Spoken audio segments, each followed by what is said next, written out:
Bem, mais uma vez cá estamos no nosso novo vídeo. Estamos agora a falar do vídeo número 13. E o nosso vídeo 13 temos muitas histórias para te contar. Tenho aqui muitas histórias para contar mesmo.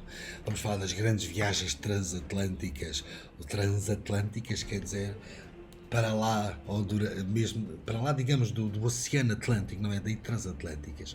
Ora bem, então no último vídeo estávamos a falar da descoberta da costa africana e vimos que o último rei de Portugal que falámos na altura, que conseguiu ainda ver que alguém conseguiu dobrar o Cabo das Tormentas, não é? O Bartolomeu Dias conseguiu e então passou a chamar-se Cabo da Boa Esperança. Havia a Boa Esperança de chegar à Índia. Ora bem, mas o que é que acontece? Dom João II não foi o único a querer descobrir riquezas, que é o que nos está aí a falar o manual. Lembram-se de vos dizer, nós fomos os primeiros a começar no fundo esta expansão marítima, as descobertas pelo mundo, mas os outros povos vieram atrás, né? As coisas sabiam-se, as pessoas apesar de terem as notícias um bocadinho mais tarde, mas vinham-se a perceber, havia sempre homens que contavam, aquilo, os portugueses andam a fazer, sei. E então o que é que acontece? Espanha, que o nosso país vizinho também quis, exatamente como nós, descobrir o mundo e descobrir as novas riquezas e o que é que havia por aí. Ora bem, e o que é que vai acontecer? Vai acontecer que eles também vão entrar, mais uma vez, Espanha vai entrar aqui também um bocadinho connosco nestas andanças muito grandes.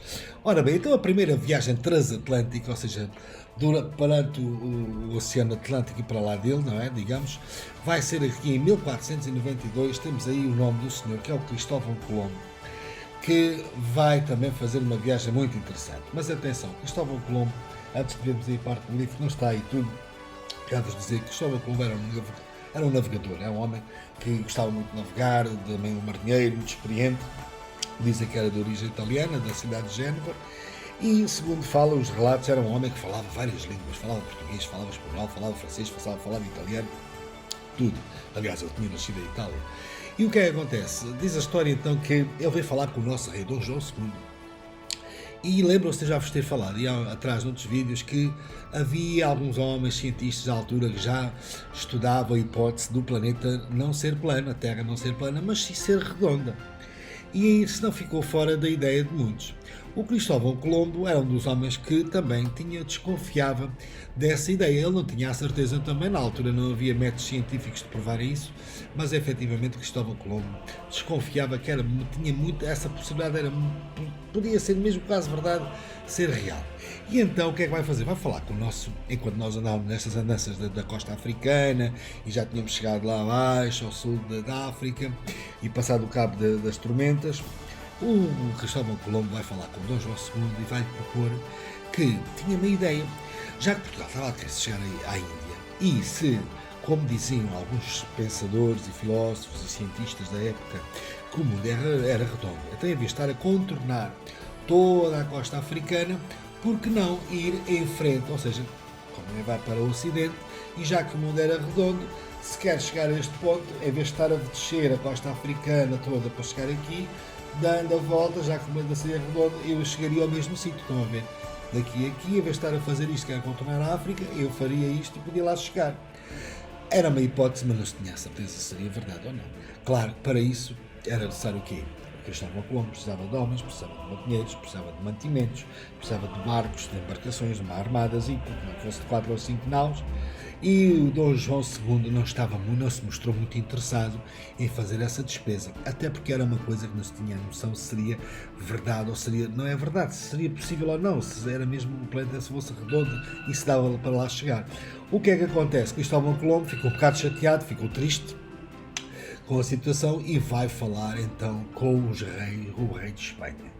Vai falar nesta hipótese ao rei de Espanha, que podiam chegar à Índia, os portugueses estavam a tentar chegar à Índia por causa de fazer o comércio das especiarias, e que se os reis de Espanha também queriam, e claro que eles mostraram-se logo interessados, não, espertos dos espanhóis, e então disseram ao Cristóvão Colombo, e que é necessário? Que nosotros te lo damos. Sim, eu falo em espanhol, e então Cristóvão Colombo, e eu vou precisar de barcos, muitos barcos te los vou dar, ¿Y qué necesitas más? Necesito de hombres, de marineros, de mantenimientos, de comida, de bebida. Te lo damos todo e que vas a hacer el viaje. E assim foi. Os reis de Espanha dão tudo isto ao Cristóvão Colombo e o que é que acontece? O Cristóvão Colombo parte em direção ao Ocidente com a ideia de chegar à Índia. Se calhar ao mesmo tempo ou até mais cedo que os portugueses, espertos, queríamos passar a bota. E assim vai. Bem, aquilo havia gente que dizia, maluco, isto é impossível, o mundo não é redondo, nem onde é que está estas ideias. Bem, Cristóvão Colombo era um lutador e lá foi ele um aventureiro, um grande navegador. E ele efetivamente vai, mas o que é que acontece? Vai e vai descobrir efetivamente, vai chegar à Terra, vai ver uma florestação muito grande e vai ver muita vegetação, muitos animais e vai pensar, estamos a chegar à Índia e eu tinha razão, eu consegui chegar à Índia, a minha ideia estava certa. Claro, e depois aparecem umas tribos selvagens que moravam naqueles territórios que eles tinham acabado de descobrir. Claro que ele olhou e disse, estão a ver, são os índios, a Índia, chegámos à Índia. E ainda hoje chamam índios, né, às tribos também do continente africano. Ele tinha, do continente americano, ele tinha acabado de conseguir chegar à América sem saber que o continente americano, ninguém sabia que existia. Daí ter chamado os índios, não é? Claro, nós as pessoas da Índia chamamos os indianos, não é? Daí a explicação dos índios, não é? Vê um bocadinho por aqui. Ora, claro que os reis de Espanha ficaram contentíssimos. O rei Dom João II soube desta situação, ficou furioso. Mas não sei o que aí, porque é que não lhe dei o dinheiro e eu fui parvo, não sei o quê. Mas depois vai acontecer aqui uma coisa. O rei Dom João II lembrou-se que isto já vinha de há uns tempos para trás, esta concorrência entre Espanha e Portugal nas descobertas, e tinha-se feito um tratado, não é? O Tratado das Alcáçovas. Alcáçovas é uma terriola, ainda hoje existe no Alentejo, e foi nessa terriola, nessa aldeia, que se fez um tratado entre Portugal e Espanha, e ou seja, dividiu-se o mundo para os dois países. Éramos os maiores. Nós e Espanha já viram donos disto tudo. E então fizeram o quê? Dividiram o mundo, e vamos ver aqui no mapa do vosso manual, que fala nisto, estão a ver. O Tratado das Alcáçovas dividia o mundo, estão a ver esta linha, para cima e para baixo, uma linha horizontal. Tudo o que fosse de uma linha para cima seria para os portugueses, outra seria para os espanhóis. O que é que acontece? No Tratado das Alcáçovas, como vocês percebem aqui, esta parte da linha para baixo, tudo o que fosse da linha para baixo pertencia aos portugueses. Ou seja, todos os territórios novos que fossem descobertos dessa linha tracejada para baixo, pertencia a Portugal. Ou tudo o que fosse para cima pertencia à Espanha. Se vocês repararem, está aqui o percurso que o Cristóvão Colombo fez. Ele chega aqui a estas ilhas das Antilhas. No fundo, esta cidade aqui hoje, esta ilha é Cuba, é a cidade de Cuba. Ele chega aqui e no Tratado de Alcáçovas, vocês vejam que esta zona está na parte portuguesa, não está na parte espanhola. E então houve logo aqui uma grande confusão entre o rei de Espanha e o Dom João II, porque o Dom João II dizia, não, vocês chegaram lá, mas esse território pertence-nos a nós, no Tratado das Alcáçovas. E o rei de Espanha dizia, pois é, tens razão, mas quem é que pagou a expedição do Cristóvão Colombo? Quem é que pagou? Tu não quiseste. No lo has querido. Bueno, podemos hablar en español un bocadito, ¿no? Tú no lo has querido. Cristóbal ha ido a hablar contigo, não quisiste e eu lo aceptei. E então ele aceitou e ele pagou. E então estão a ver aqui a confusão que andava aqui. De tal maneira que esta situação vai ter que ser resolvida. E então o que é que acontece? Este já tinha sido assinado em 1479, ou seja, em 1492 é que o Cristóvão Colombo chega lá, né? Estamos a falar aqui de um período de 22 anos, 21, 22 anos. O que é que acontece? 23. E então Portugal, Espanha não dá, aquele território diz que não dá. O que é que vai resolver esta situação? O Papa. Cá está novamente o Papa a tratar estes assuntos, que o Papa era muito importante nesta altura, muitas vezes estes assuntos eram resolvidos com a ajuda do Papa. E então a solução encontrada foi o quê? Fazer um novo tratado. Então vamos fazer um novo tratado, chamado Tratado de Tordesilhas. É uma terra espanhola, também este foi assinado uma terrinha espanhola, que também ainda existe, em 1494. E o mundo foi dividido em duas partes iguais, na mesma, e o que é que acontece? Pelo meridiano que passa a 370 léguas ao ocidente do arquipélago de Cabo Verde. Todos os territórios descobertos a ocidente deste meridiano pertenciam à Espanha e as novas terras descobertas a oriente do meridiano pertenciam a Portugal. Como vês, a primeira viagem transatlântica. Ora bem, o que é que vai acontecer? Vamos voltar aqui ao mapa e vocês vão perceber. Temos então aqui o Tratado de Tordesilhas, em 1494, a 370 léguas do arquipélago de Cabo Verde. Ora bem, o que é que acontece? Não está aí no livro a falar nisso, mas temos aqui duas linhas verticais, não é? Temos o meridiano 1493, não é? 100 léguas a oeste de Cabo Verde, e aqui.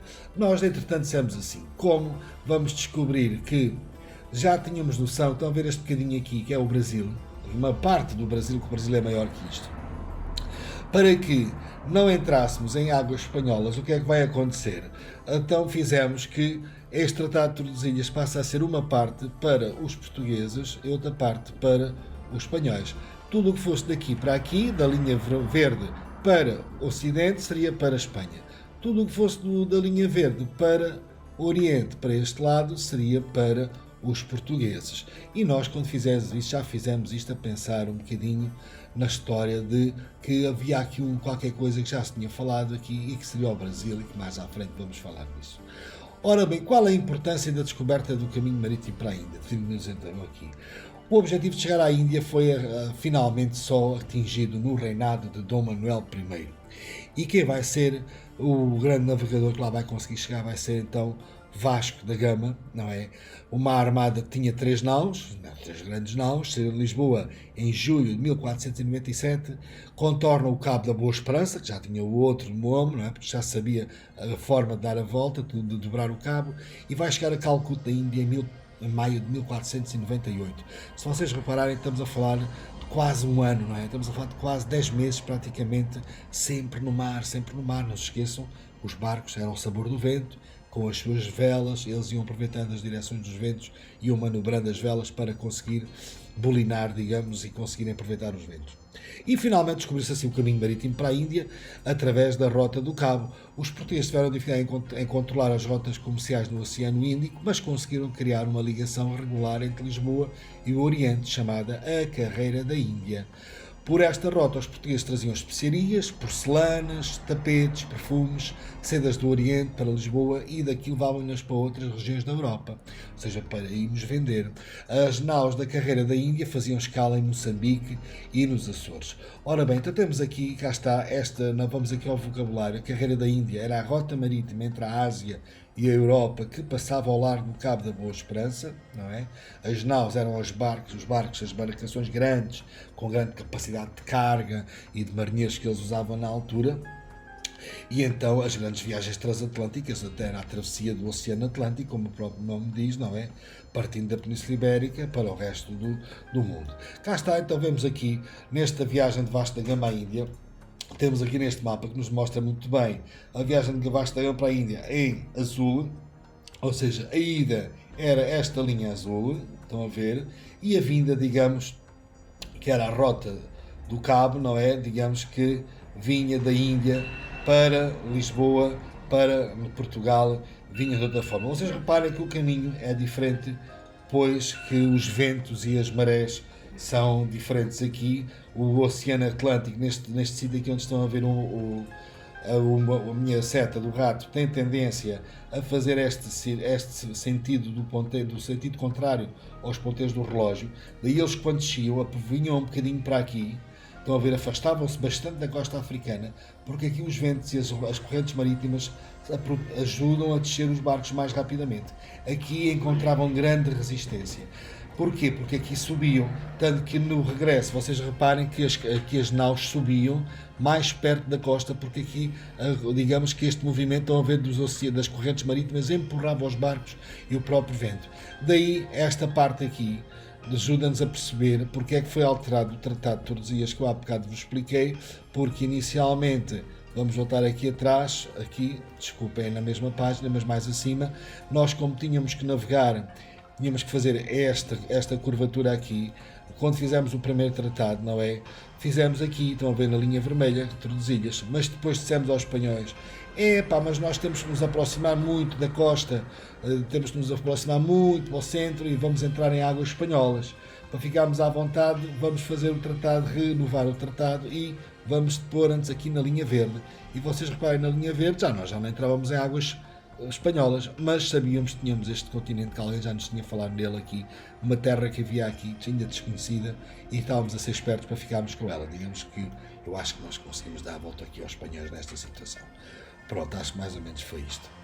Ora bem, o que é que vai acontecer? E é isso que vai acontecer mesmo. Na página seguinte, agora da página 167, na continuação das nossas viagens transatlânticas, eles iam e vinham, o Vasco da Gama fez a primeira expedição ainda, a primeira viagem voltou, e a seguir quem vai ser convidado a fazer esta viagem, para continuar a manter e levar produtos e a trazer produtos da Índia para lá, para a Índia, da Índia para cá, vai então o Pedro Álvares Cabral, vai ser o próximo nomeado, com 3 embarcações e 1.200 homens, partem de Lisboa com destino à Índia. Era ele a seguir, o Vasco da Gama já estava cansado, já não consigo fazer uma viagem tão grande. Vai o Pedro Álvares Cabral, pronto. E é aqui que vai acontecer o que eu vos estava a falar há bocadinho, exatamente por causa da divisão do Tratado de Tordesilhas. O que é que vai acontecer? A descoberta do Brasil vai ser feita assim de uma forma mais oficial aqui com o Pedro Álvares Cabral. O que é que acontece? Então diz aqui de uma forma inexplicável, houve um desvio, há quem diga que foi propositado, aliás há quem diga que não. Vocês vejam aqui, ele vinha fazer este caminho, não é? Para o vermelho, não a ver, o vermelho era para ir à Índia, ou desculpem, era para ir à Índia, e o que é que vai fazer? Há aqui um desvio e ele vai chegar aqui.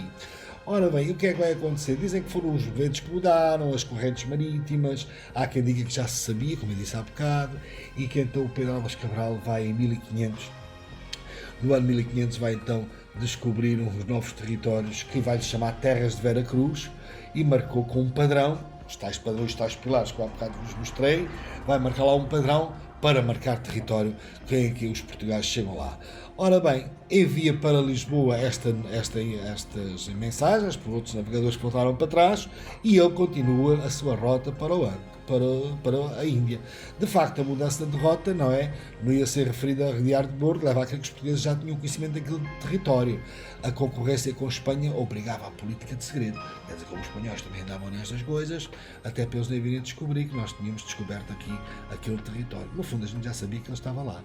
Por outro lado, quando as negociações do Tratado de Tordesilhas, Dom João tinha exigido que o Meridiano passasse mais para o ocidente a 100 léguas, inicialmente estabelecidas pelo Papa. Se reparares no mapa, o Brasil situa-se nessa zona reservada, não é?